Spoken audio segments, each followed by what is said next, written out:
Olá, meus queridos, mais uma vez aqui nós de volta. E agora para a gente relembrar algumas coisas e corrigir essas atividades integradas, né? E darmos prosseguimento, mesmo de maneira assim mais intensa, né? Nos conteúdos, tá? Nós queremos sempre deixar bem claro que o mais importante para nós aqui é que vocês consigam ler e compreender o que estão lendo, também consigam é, escrever, né? Com mais coerência, com mais substância, com mais coesão, enfim. Aí, agora houve mudança, nós vamos nos encontrar às quintas e sextas-feiras, portanto, amanhã estaremos de volta com conteúdo novíssimo, não percam. Gostaria também que vocês entregassem as atividades. Vocês têm uma agenda a cumprir e é importante que vocês entreguem essas atividades.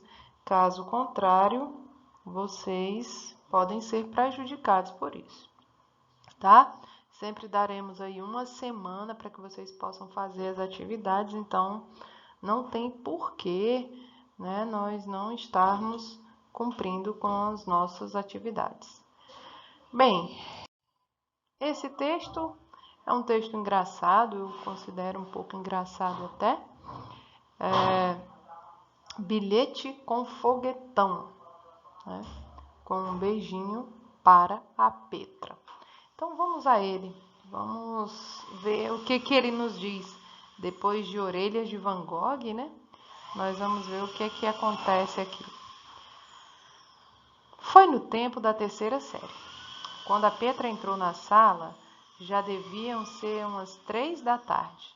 Lembro-me disso porque sabíamos mais ou menos as horas pelo modo como as sombras invadiam a sala de aulas. A Petra tinha o tom de pele escuro, bem bronzeado, e vinha com umas roupas bem bonitas, que se fosse a minha mãe, não me deixava vestir, assim num dia normal de aulas. A mochila toda colorida, como quase ninguém tinha naquela época. Então eu acho que tudo aconteceu em poucos minutos, assim muito de repente. Já não conseguia prestar atenção à aula e a Marisa, que sentava na carteira ao lado, reparou que eu estava toda hora a olhar. A delegada de turma também viu. E a Petra também. Fiquei todo intervalo da sala, na minha carteira, a rasgar as folhas onde eu estava a escrever um bilhete para a Petra. Depois do intervalo, todos voltaram com a respiração depressada e o suor do corpo a molhar as roupas, alegres também, porque a camarada professora Berta disse que ainda ia demorar. Deu ordens à delegada para sentar todo mundo e apontar numa lista o nome dos indisciplinados. Primeiro houve aquele silêncio assim de 5 minutos, que todos têm medo de ficar na lista e ninguém quase se mexe. Depois começaram a desenhar, jogar batalha naval e tentar pedir com licença à delegada para falar com alguém.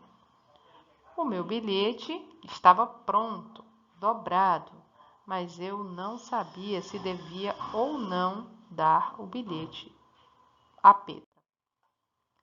A Marisa olhava para mim como quem perguntava alguma coisa. E essa resposta que ela queria com as palavras ou um olhar, eu também não tinha para mim.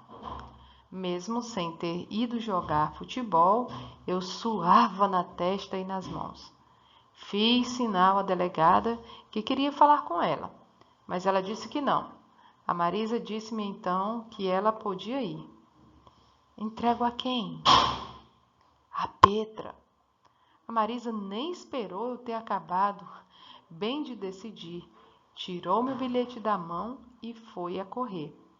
O meu olhar apanhou a Marisa na corrida em direção à Petra.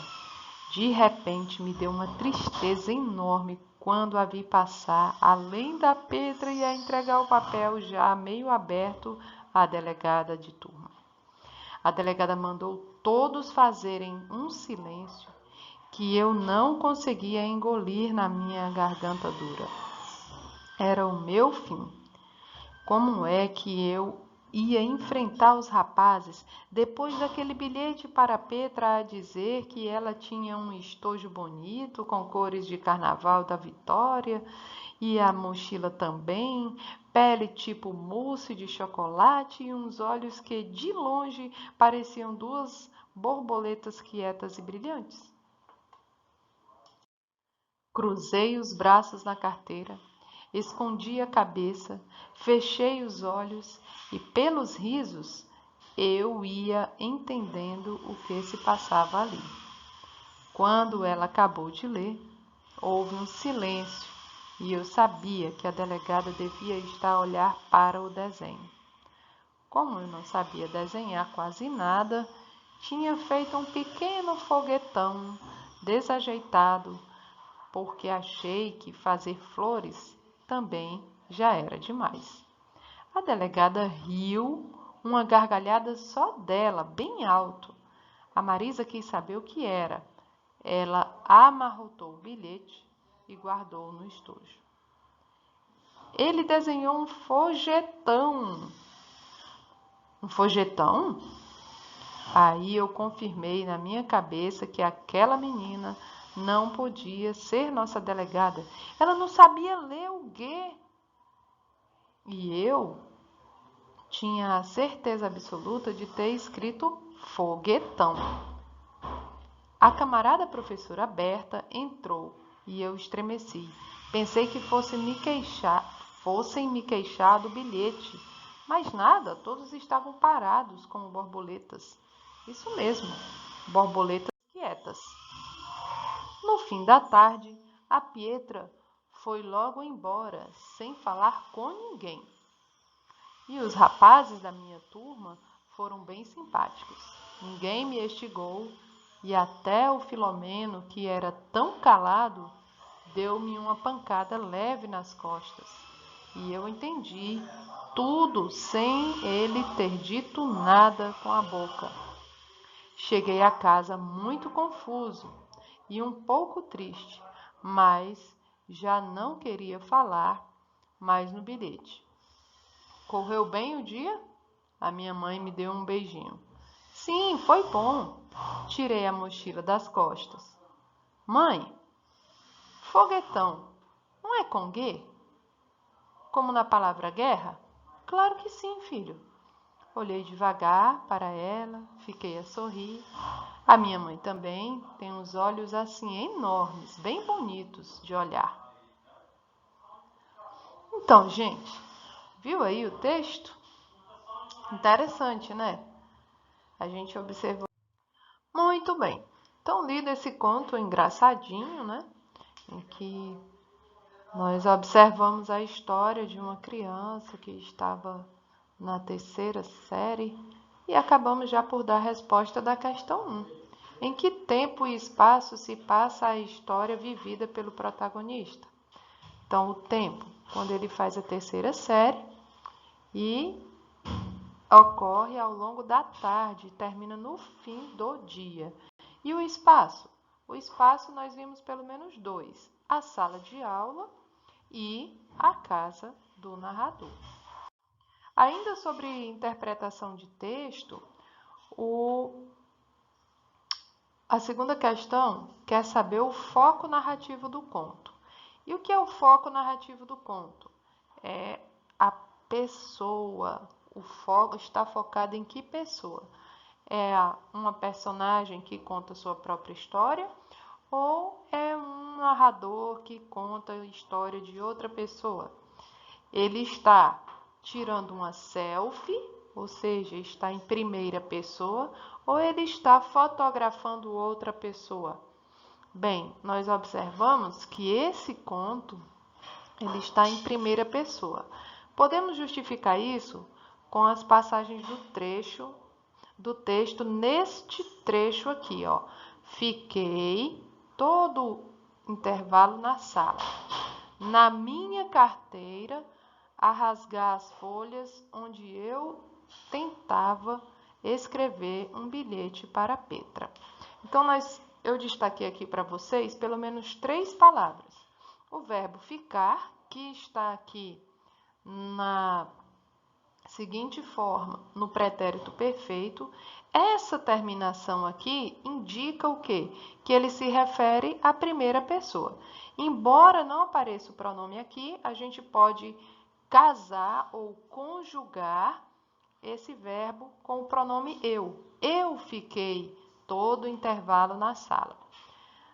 Na minha carteira, minha, eu tenho agora um pronome possessivo, que tem também valor de adjetivo. Minha carteira. Então, meu, de primeira pessoa, pronome possessivo relacionado, conjugado, casado com a primeira pessoa. E tá aqui ela, ó, olha só, eu, né? A rasgar as folhas onde eu tentava escrever. Agora ele apareceu. O pronome pessoal do caso reto, que é o pronome que faz as coisas, é o pronome que age, né? É a pessoa que age. Então, nesse trecho, nós podemos ver claramente que o foco narrativo é de primeira pessoa. A terceira questão, ele pede para você resumir cada um dos elementos do conto. A situação inicial, o conflito, o clímax e o desfecho. Nós relembramos, então, aí a estrutura do conto, como está estruturado um conto. A situação inicial, relatada pelo narrador. Então, o narrador personagem admira a garota, a Petra. O que acontece? Qual é o conflito? Ele fica em dúvida, ele não sabe se vai entregar ou não o bilhete para ela. Qual é o clímax da questão? Qual é o clímax? Quando Marisa entrega o bilhete à delegada da turma. E o desfecho? A delegada lê o bilhete errado, a professora chega e não há nenhuma sequência ou consequência em relação à entrega do bilhete. Então, a gente viu que ele pensava que ia ser criticado, ia ser motivo de chacota. E, na verdade, não foi. Certo? Então, nós vimos aí os 4 pilares, vamos dizer assim, as 4 colunas desse conto Foguetão. Quarta questão. Após o clímax, o protagonista muda sua visão a respeito da delegada da turma. Que acontecimento marca essa mudança? Então, ele passa a considerar que ela não merece ser delegada da turma pelo fato de não saber ler corretamente. Então, em vez de ler a palavra foguetão, escrito lá no final do bilhete, ela leu fogetão, né? Então, só para lembrar, foguetão, o que nós temos aí? Um dígrafo. Nós vimos isso aí, vocês viram isso lá no início do 6º ano. Dígrafo. Nós temos 2 letras, 2 sons, né? 2 grafemas, que representam 2 sons para poder fazer um único som, que é o G. Isso acontece geralmente quando eu preciso fazer um som de que eu vou precisar colocar um E, como acontece em queijo, como acontece em guerra, como acontece em foguetão, como acontece em quero, quieto e assim por diante. Tá? Na quinta questão, nós temos, releia a frase do conto. A delegada mandou todos fazerem um silêncio que eu não consegui engolir na minha garganta dura. Pergunta A. Identifique a preposição no trecho. O que é a preposição, né? O nome já está dizendo, é aquela que vem antes, está na posição anterior. Anterior a quê? Anterior ao seu complemento, anterior a um substantivo, a um advérbio, né? e que geralmente vai ligar o verbo ao seu complemento, o nome ao seu complemento, ok? Então, ou introduzir uma locução adverbial, muitas vezes. Então, neste caso aqui, o que é que nós temos? A preposição é na. E como é que ela é formada? Ela é formada da preposição em mais o artigo definido a, tá? Aqui, no item B, nós temos que relação de sentido essa preposição exerce entre as palavras que liga. Então, ó, essa preposição na dá ideia ou circunstância de lugar. Quando ele diz, a delegada mandou fazer um silêncio que eu não conseguia engolir na minha garganta. Onde que ele não conseguia engolir? Na garganta. Fiquei todo o intervalo na sala. Em que lugar ele ficou? Ficou na sala. Tá? Item C. Que termos ou expressões ajudam a determinar e modificar o sentido do substantivo garganta? Quais são esses termos ou são essas expressões que ajudam a determinar o sentido do substantivo garganta? Então, olha, os determinantes, eles podem ser pronomes, eles podem ser adjetivos. Alguns advérbios, assim, por algumas vezes, podem sim também ser alguns pronomes, alguns determinantes, tá? Os artigos também podem ser alguns determinantes. No entanto, o que é que nós observamos aqui? Nós observamos que o determinante da palavra garganta aqui, do substantivo garganta, está relacionado a minha, né? Que é pronome, e dura, que é adjetivo. Ele disse que não conseguia engolir na minha garganta. Então, a garganta não era de qualquer pessoa, era a garganta dele. Então, o pronome possessivo está determinando, especificando aqui garganta ele está se referindo. Dura. Então, a garganta dele, naquele momento, estava dura, né? E aí a gente vai descobrir já o que isso pode significar. Ok? Muito bom. Outro determinante, o adjetivo. No item D, de que forma a expressão na minha garganta dura contribui para intensificar a atmosfera de tensão nesse trecho da narrativa? Então, essa expressão na minha garganta dura, ela descreve como o protagonista está se sentindo naquele momento, né? Quando a Marisa ela vai correr para entregar o bilhete e erra, em vez de entregar para Petra, entrega para a delegada. Então, como que ele se sentiu naquele momento? Nervoso, né? Talvez a garganta ficou seca, tapando ali. Então, ela vai ajudar aí a criar uma expectativa na história, que essa expectativa é traduzida através do narrador personagem. Sexta questão. Na sexta questão, você vai ter que reler essa frase. Ela amarrotou o bilhete e guardou o estojo. Nesta frase, o item A quer saber: identifique a preposição presente no trecho. De novo, né? Identificar a preposição presente no texto. Então, a gente já sabe que a preposição é no. Dessa forma, nós temos em mais o artigo definido o. Então, eu tenho no preposição. E qual é o sentido que a preposição estabelece entre as palavras que a ligam? De novo, nós temos o sentido de lugar.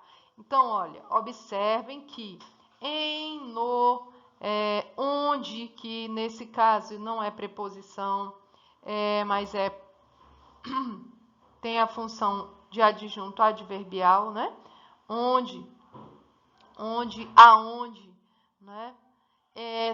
Todos eles estão relacionados a lugar, tá? Então, cuidado que muitas pessoas podem dizer assim, eu estava lendo o livro Onde Gostei Muito. Onde gostei muito? Não é pronome relativo, tá? Então, eu estava lendo o livro Que Gostei Muito, do qual gostei muito, tá? Então, onde dá a ideia de lugar. E a gente costuma ver muitas pessoas aí, inclusive estudadas, falando onde como pronome relativo. A sétima questão, eu fiquei esperando aqui o texto de vocês, a atividade de vocês, para que eu pudesse ler o que é que vocês fizeram sobre ela, né? Observe a imagem ao lado. Que tal descobrir outros locais importantes de Angola, elaborar um painel com 5 fotografias para apresentar esse país africano onde nasceu, onde aqui. Você pode pesquisar as imagens na internet, destacando alguns aspectos importantes do país. Infelizmente, não recebi a atividade de vocês. Bem, as últimas questões aqui estão falando sobre o que você conseguiu aprender nessa unidade, né? Então, fazer uma autoanálise, principalmente agora que vocês estão precisando de muito mais disciplina para poder fazer as atividades. Por mais que vocês achem que tal disciplina não vai ser importante para vocês, elas serão. Elas todas serão, porque vocês precisarão ter uma nota final. Não tem como fazer isso se vocês pelo menos não entregarem as atividades. Combinado? Então, com respeito ao gênero conto, com respeito ao gênero dramático também, né? Que é importante. Nós, inclusive, no nosso clube da leitura, né? Estávamos a escolher um livro para ser encenado, tá? E fomos pegos de surpresa por essa quarentena. Mas ainda podemos sim fazer isso. Escrever um roteiro, um texto para ser encenado, texto dramático. No que se refere aos conhecimentos linguísticos, nós revimos aí os determinantes, as palavras que são usadas para nomear os seres, no caso os substantivos, os modificadores e determinantes do substantivo, né? E nós vimos também a preposição, qual o objetivo, a função da preposição. Então, é importante que nós possamos sempre estar revendo essas matérias que foram dadas para que nós possamos fazer um link daquilo que nós vamos ver a partir de amanhã. Gente, até amanhã e um abraço a todos.